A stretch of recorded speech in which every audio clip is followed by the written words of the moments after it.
6 மாத சிறை தண்டனை என்ற கணக்கிலே இப்போது இலங்கை சிறைகளிலே வாடிக்கொண்டிருக்கின்ற நமது மீனவ தோழர்களை மீட்க வேண்டி இந்த ஆர்ப்பாட்டம் நடைபெற்றுக் கொண்டிருக்கிறது. குஜராத்தில் கைது செய்யப்படுகின்ற மீனவர்களுக்கு ஒரு மாதிரியும், தமிழகத்திலே கைது செய்யப்படுகின்ற இலங்கை பிஜேபி அரசை கண்டிக்கும் வகையிலே நாம் இந்த ஆர்ப்பாட்டத்தை நடத்தி கொண்டிருக்கின்றோம். ஏனென்று கேட்டால், ஆளுகின்ற அரசு இதுவரை தமிழகத்தை வஞ்சித்துக் கொண்டே இருக்கின்றது. முன்பொரு காலத்துக்கு வாழ்கிறது, தெற்கு தேய்கிறது என்ற நிலை இப்போதுதான் நடந்து கொண்டிருக்கிறது. ஆகவே முதலாக இந்த அனுபவத்தை அனுபவித்துக் கொண்டிருக்கின்ற நமது மீனவர்களும், ஏனைய விவசாய பெருங்குடி மக்களும், வியாபாரிகளும், தொழிலாளர்களும், தொழிலை தேடிக்கொண்டிருக்கின்ற நமது இளைஞர்களும் அதே போல வறுமையோடு கஷ்டத்திலே இருக்கிறார்கள். ஆகவே உழைக்கும் மக்கள் நல்வாழ்வுக்காக சிந்திக்கும் புரட்சிகர அறிவாளிகளே, மக்கள் வாழ்வுக்காக பயன்பாட்டு பொருள் உற்பத்தி செய்யும் தொழிலாளர்களே, மக்கள் வாழ்வுக்காக உணவுப் பொருள் உற்பத்தி செய்யும் சிறு குறு நடுத்தர விவசாயிகளே, மக்கள் சமூகத்திற்காக அத்தியாவசிய சிறுபொருள் பரிவர்த்தனை செய்யும் சிறு வியாபாரிகளே, வேலை வாய்ப்பு நோக்கி காத்திருக்கின்ற இந்திய இளைஞர்களே, சமுதாய மேம்பாட்டிற்காக படிக்கும் மாணவர்களே, மக்கள் நோய் தீர்க்கும் மருத்துவர்களே, வாய்மை வெல்ல வாதாடும் வழக்கறிஞர்களே, ஜனநாயகம் விரும்பும் சான்றோர்களே, இந்திய ஒன்றியத்தை போற்றும் பெரியோர்களே, இந்திய மதசார்பற்ற தன்மையில் நேசிக்கும் அனைவருக்கும் எங்களது பண்பான வணக்கம். என்று இதே போல பெட்ரோல், டீசல், சமையல் எரிவாயு கொள்ளை என்பது தொடங்கி ஒவ்வொன்றிலும் வழிப்பறி போன்ற வரிசுமை ஏற்றி ஒன்றிய அரசாங்கம் என்பது வருட காலத்தில் கூடுதலாக 100 லட்சம் கோடி கடன், அதாவது இப்போது நடந்து கொண்டிருக்கின்ற 10 ஆண்டு காலத்திலே இதுவரை காங்கிரஸ் ஆண்டு 65 ஆண்டு காலத்திலே 55 லட்சம் கோடி தான் கடன் இருந்தது இந்திய திருநாட்டிற்காக.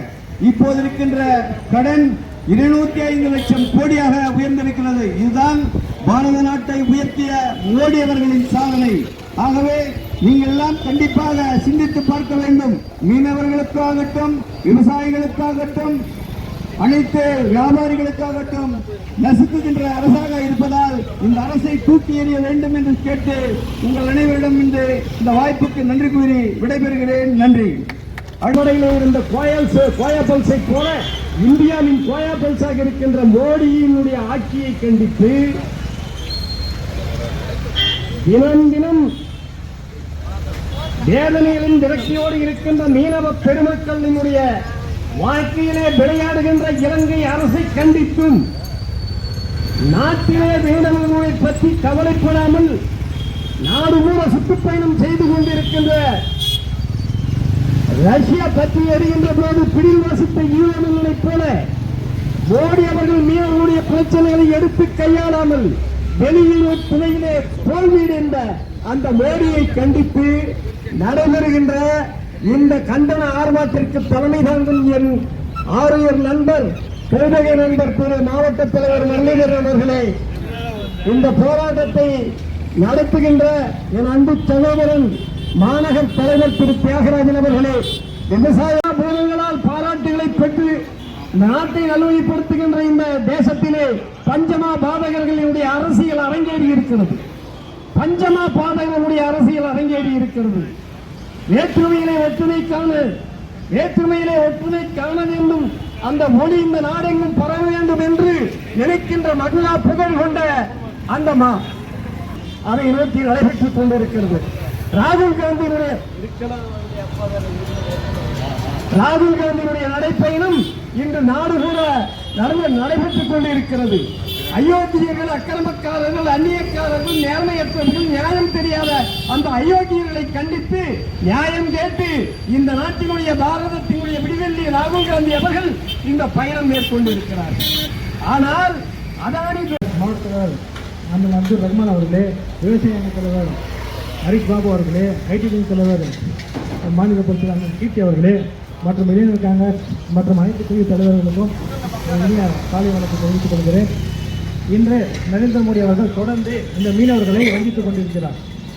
நீங்கள் அகண்ட பாரத் என்று சொல்லியிருங்கள். தமிழ்நாடு இருக்கிற தமிழ்நாட்டில் இருக்கிற மீனவர்களையே உங்களால் காப்பாற்ற வக்கில்லை.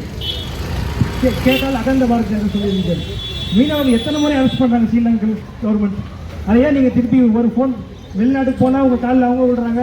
வெளிநாட்டு தலைவர்கள்லாம் வந்து மோடியை பெரிய தெய்வமாக பார்க்காது என்று சொல்கிறீர்கள். ஸ்ரீலங்கன் கவர்மெண்ட் பிடிச்சி மீனவர்கள் அரெஸ்ட் பண்ணுறதையே உங்களால் தடுக்க முடியல. எத்தனை காலமாக இந்த போராட்டம்? நீங்கள் ஆட்சி கேட்டு 10 வருஷம் ஆகிறது. இந்த 10 வருஷத்தில் எத்தனை மீனவர்கள் இன்னைக்கு இலங்கை சிறையில் அடைக்கப்பட்டிருக்கிறார்கள்? எத்தனை பேர் இங்கே சுடப்பட்டுள்ளார்கள்? இதை கேட்க உங்களுக்கு தைரியம் இல்லையா? கேட்கிறேன். தொடர்ந்து மீனவர்களையும் குறிப்பாக தமிழக மீனவர்களையும் அவமதிக்கும் நிராகரிக்கும் மோடி அரசை மக்கள் இந்த 24ஆம் ஆண்டு தேர்தலில் தூக்கி எறிவார்கள் என்பதை இந்த கூட்டத்தில் தெரிவித்துக் கொள்கிறேன். அண்ணன் தியாகராஜன் அவர்களே மற்றும் இதில் கண்டன உரையாற்றி இருக்கும் சிறப்புரையாற்றி இருக்கும் மாநில செயலாளர் ஐயா வீரமுருகராஜன் அவர்களே, இந்த கண்டன ஆர்ப்பாட்டத்திற்கு வருகை புரிந்திருக்கும் மாவட்ட துணைத் தலைவர் கீர்த்தி கணேசன் அண்ணன் அவர்களே மற்றும் மாவட்ட பொருளாளர் மாரியசன் அவர்களே மற்றும் இளைஞர் காங்கிரஸ் தலைவர் அப்துல் ரஹ்மான் அவர்களே, ஓபிசி குமார் அவர்களே மற்றும் சிறுபான்மை துறை தலைவர் அசேன் அவர்களே மற்றும் ஏனைய அனைத்து மகளிர் பிரிவு தலைவர்களே மற்றும் அனைத்து காங்கிரஸ் கட்சி தலைவர்களுக்கும் மதிய உச்சி வெயில் வணக்கம். அதாவது இன்று மத்திய பாசிச பாஜக அரசானது தமிழக மீனவர்களை கடல் எல்லையில் இலங்கை அரசை கைது செய்வதை கண்டிக்காமல் அவர்களுக்கு ஜால்ரா போட்டுக் கொண்டிருக்கிறது. அதாவது இன்று நம்முடைய தமிழக மீனவர்கள் கடல் எல்லையில் வாழ்வாதாரத்தை பெருக்கும் வகையில் இன்று அவங்களுடைய தொழிலாக செய்து கொண்டு வருகிறார்கள். அந்த வாழ்வாதாரத்தை இவர் போக்கும் வண்ணம் இவர் கடல் எல்லைகளுக்கு செல்லும் போதெல்லாம் தினந்தோறும் இவர்களை கைது செய்து கொண்டிருக்கிறது இலங்கை அரசை. அதாவது இதற்கு முன்பு எனக்கு முன்பு பேசியவர்கள் எல்லாம் கூறினார்கள், அதானியோடு கூட்டுக் கொள்ளை சேர்ந்திருப்பதால் தான் நம்முடைய தமிழர்களை வஞ்சிக்கிறார்கள். இன்று பாரத பிரதமர் மோடி அவர்கள் நேற்று வந்து நம்ம இதுல பல்லடத்தில் பேசுவார், நான் தமிழகத்திற்கு 3 மடங்கு நிதி ஒதுக்கினேன், முந்தைய ஆட்சியோட தற்போது ஒதுக்கினேன் என்று.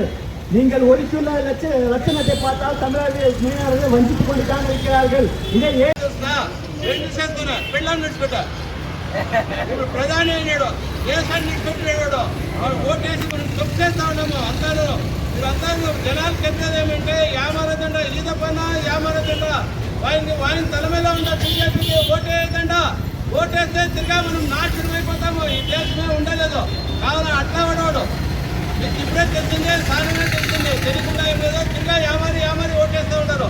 వాడు వచ్చి ఏం చేస్తాడో ఇప్పుడు ద్వారకాలో పోయించిందే నీళ్ళు పంపించని ఆ ఫోటో అన్నింటికి పంపిస్తాడు. ఇప్పుడే అది కావాలనా? ఇప్పుడేమి కావాలి? వాడు ఎవరన్నా కానీ ఒక ఇల్లు కట్టినకినే ఆ ఇంటికి గృహప్రవేశం చేస్తాడో దానికే అందరినీ పిలుస్తాడు. ఇప్పుడు వచ్చింది 554 రైల్వే స్టేషన్లో మోడర్నైజ్ చేస్తారని చెప్తా ఉన్నాడు. దానికి ఎన్ని కోట్లు మోడర్నైజ్ చేసేదానికి, ఒక అడికలు నాటేదానికి ఎన్ని కోట్లు ఖర్చు చేస్తూ ఉన్నాడు. అన్ని కోట్లు ఖర్చు చేయలేదు, మన కాంగ్రెస్ ఖర్చు చేయలేదు. అట్లా వచ్చి టంబాచారం వ్యాపారం చేయలేదు. వాళ్ళు ఉన్నప్పుడు రైలు రాలేదా? ఈరోజు మీటర్ నేరో గేజ్ అయింది, మీటర్ గేజ్ అయింది, బ్రాడ్ గేజ్ అయింది, అన్నీ అయింది.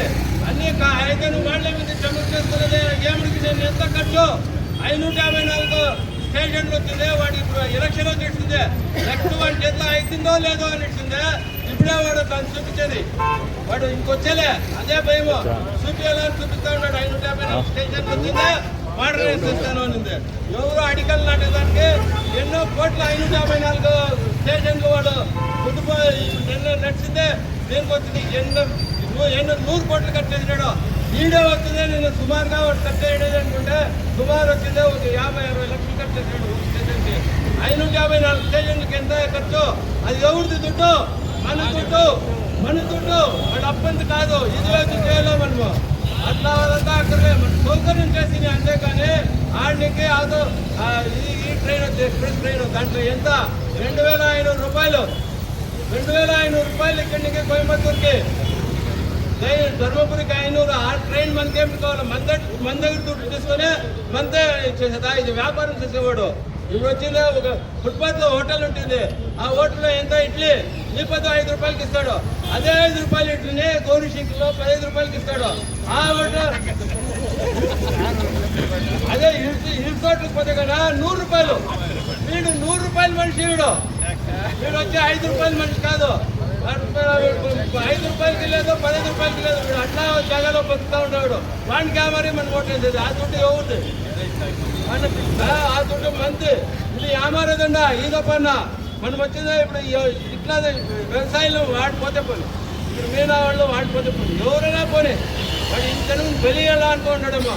కోవిడ్ ఎవరిని ఇంకా వచ్చా, వాడిని ఇంకానే వచ్చింది. చైనాలో ఉంది కోవిడ్, వాళ్ళని తీసుకొని వచ్చేయడా, వాళ్ళ చేతిలో వాళ్ళ సెక్యూరిటీ వాళ్ళు వచ్చి కోవిడ్ వైరస్ తీసుకొని వచ్చి వాడు ఇంటించా అంతే, ఇంకేం చేయలే.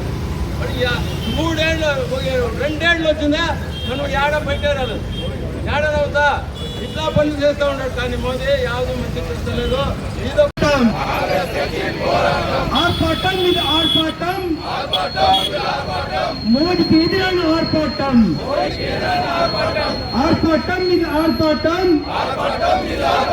నీరు కానీ ఆర్పాటం, నీరు కానీ ఆర్పాటం, అన్నిటికి ఎదురైన పోరాటం, అన్నిటికి ఎదురైన పోరాటం. மத்திய அரசே, மோடி அரசே, மானம் கெட்ட மத்திய அரசே, விவசாயிகளை காக்க தவறிய மத்திய அரசே, கண்டிக்கின்றோம் கண்டிக்கின்றோம் கண்டிக்கின்றோம் கண்டிக்கின்றோம் வன்மையாக கண்டிக்கின்றோம், வன்மையாக கண்டிக்கின்றோம். மத்திய அரசே, மோடி அரசே, ஆள தெரியாத மோடி அரசே,